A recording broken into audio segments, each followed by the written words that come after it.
Magandang araw. Ang pag-aaralan natin ay karugtong noong nakaraang aralin, mga sariling gawi sa pangangalaga sa mga puno at halaman. Mga kasanayan at layuning pampagkatuto.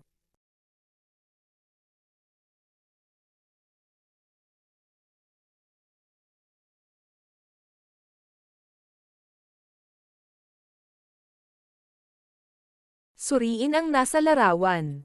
Ano sa tingin mo ang ipinapakitang mensahe sa nasa larawan?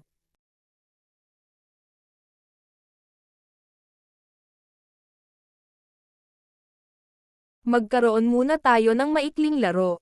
Pass the message relay. Ibubulong ang mensahe sa kamag-aral at ipapasa ang mensaheng ito sa susunod hanggang sa huling mag-aaral ng pabulong. Pabilisang ihahayag ang mensahe ng huling kamag-aral sa pamamagitan ng pagsulat nito sa bond paper at ididikit sa pisara.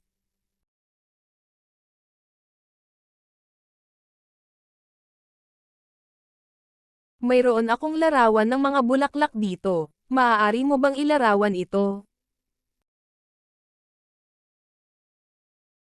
Ang babasahin nating kwento ay tungkol kay Vanessa at ang kanyang mga halaman na isunulat ni Binibining Silver May Mugar.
Sa kwentong ating binasa.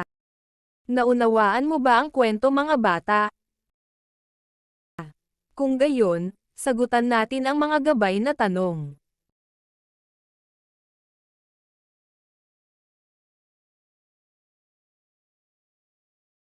Paglalapat at pag-uugnay, balikan ang kwento ni Vanessa, sagutin ang mga tanong sa pamamagitan ng pagbabahagi ng sariling karanasan. Pagkatapos natin basahin ang kwento ni Vanessa, basahin naman natin ang kwento ni Paulo, ang batang bida.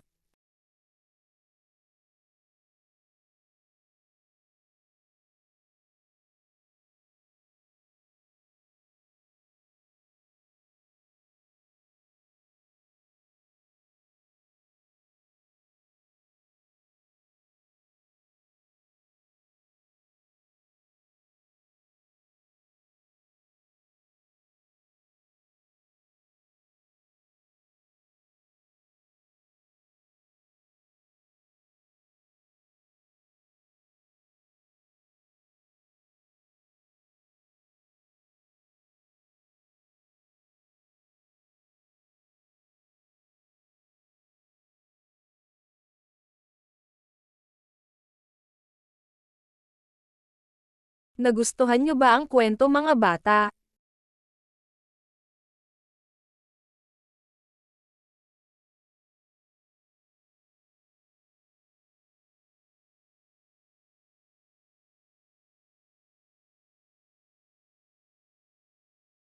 Sagutan natin ang mga gabay na tanong.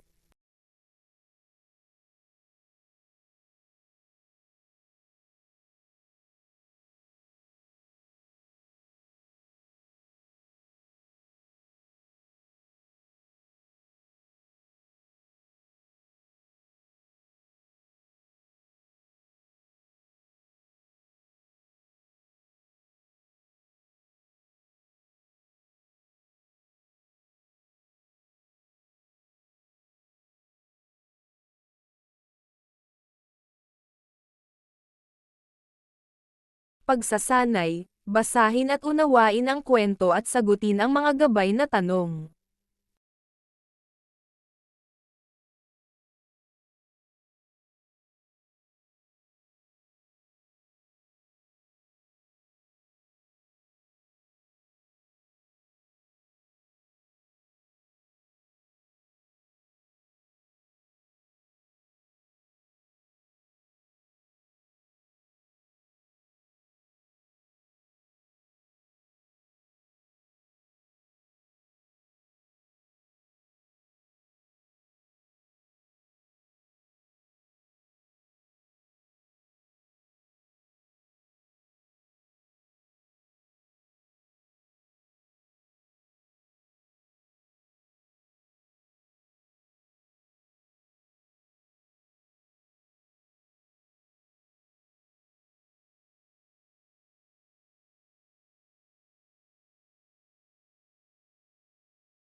Sa isang bond paper, mag-drawing, o gumawa ng larawan na nagpapakita ng mapanagutang sariling gawi sa pangangalaga sa mga puno at halaman o adbokasya na panatilihing malinis at maayos ang paaralan.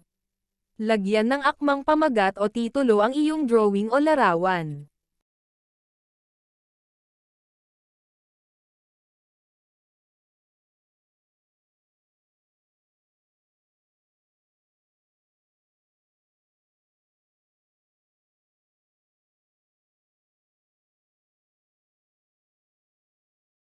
Sabihin ang tama kung ikaw ay sumasang-ayon o mali kung hindi sumasang-ayon kung ang sumusunod ay mga kilos na nagpapakita ng pagkalinga at pagmamalasakit sa mga may sakit, mga nakatatanda, mga taong may kapansanan, o mga taong may natatanging kondisyon. Isulat ang dahilan kung bakit ito ang iyong sagot.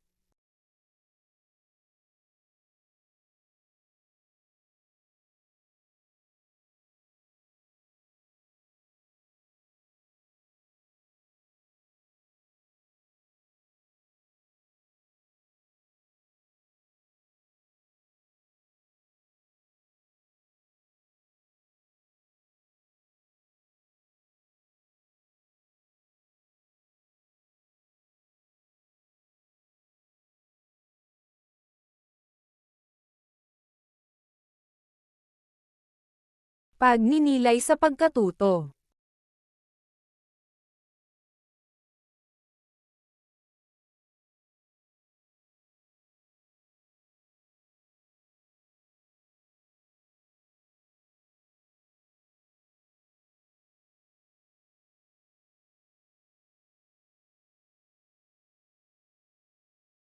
Pagsusulit, pag-aralan at isulat ang sagot sa tanong sapat lang.